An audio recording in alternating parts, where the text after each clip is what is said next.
말씀을 생각하면서 고쳐주소서 하나님께 기도하여 모두 고침 받으시기를 축원합니다. 고쳐주소서를 외치려면 첫째, 복음 전하는 위대한 사람이 필요합니다. 자, 아람은요, 다윗 왕이 점령한 뒤에는 오랫동안 힘을 쓰지 못했습니다.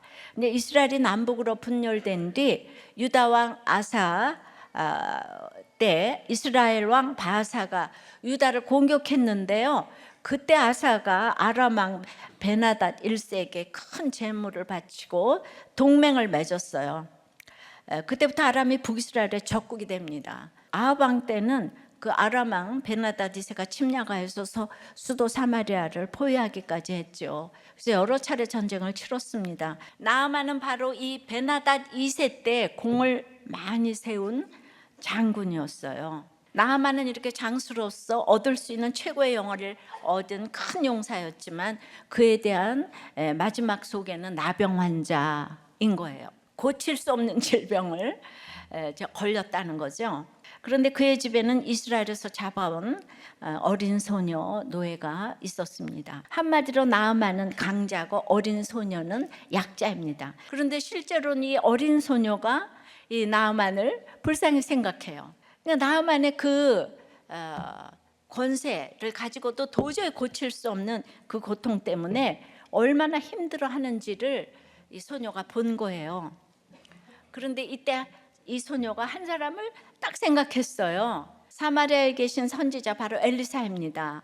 참으로 기쁜 소식, 복음을 전해준 것입니다. 복음에 대한 믿음, 그리고 그 복음을 전하면 산다는 믿음, 심지어 원수에게조차 차별 없이 복음을 알려주는 그 믿음이 위대한 것입니다. 둘째는 나병 같은 고난이 축복임을 알아야 합니다. 어린 여종이 전한 복음을 들은 부인이 나아만에게 그 복음을 전했죠. 그 복음을 들은 나아만은 왕에게 허락을 구하고 그 선지자를 찾아가야겠다는 생각을 합니다. 이 나병이야말로 안 해본 것이 없는 이 부부에게는 도저히 믿을 수 없는 말이라도 믿을 수 있게 하는, 정말 지푸라기라도 잡아보자는 낮고 낮은 마음을 갖게 했습니다. 아끼는 장군 나아만의 나병을 고칠 선지자가 이스라엘 사마리아에 있다는 보고를 받은 아람 왕은 나아만을 이스라엘에게 기꺼이 보냅니다. 아람 왕에게 나아만은 너무 절대적으로 필요한 사람인 거예요.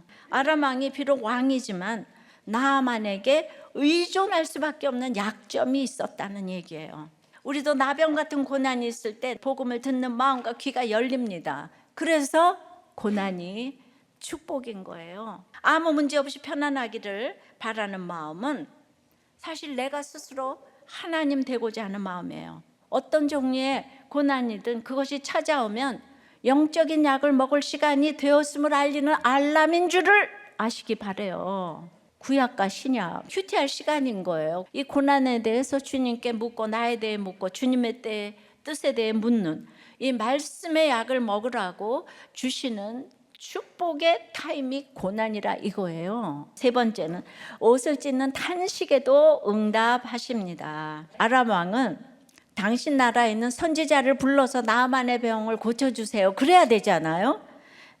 그런데 당신이 고쳐달래요. 아람에서는 주술을 베푸는 제사장들이 다 왕의 부하예요. 그러니까 왕이 한마디 명령하면 이제 고쳐줄 거다 이 말이죠. 하지만 믿음이 하나도 없는 여호람은 아람 왕의 말을 전혀 알아듣지 못해요. 엘리사 선지자를 생각도 못해요. 그저 아람 왕이 불가능한 요구를 자기에게 던지며 전쟁의 명분을 쌓는다고 해석합니다. 나보고 어찌라는 건데 이러면서 이제 외치면서 옷을 이제 찢는 거예요. 분별은 구원 때문에 내가 생각을 해보는 건데 의심은 자기의 감정에 충실해서 날마다 의심하는 거죠. 근데 하나님은 이 믿음 없는 여호람의 탄식조차 들어응답하시네요. 결국에는 끝에 가서는 엘리사를 또 불러요. 상황을 들은 엘리사는 왕에게 사람을 보내 나아만을 자기에게 보내라고 해요.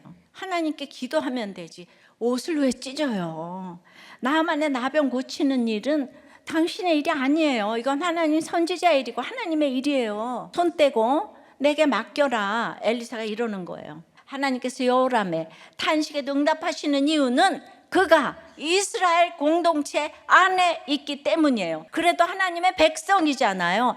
바로 이 이유 하나 때문에 여호람의 향방 없는 탄식조차 들으시고 말씀으로 응답하십니다.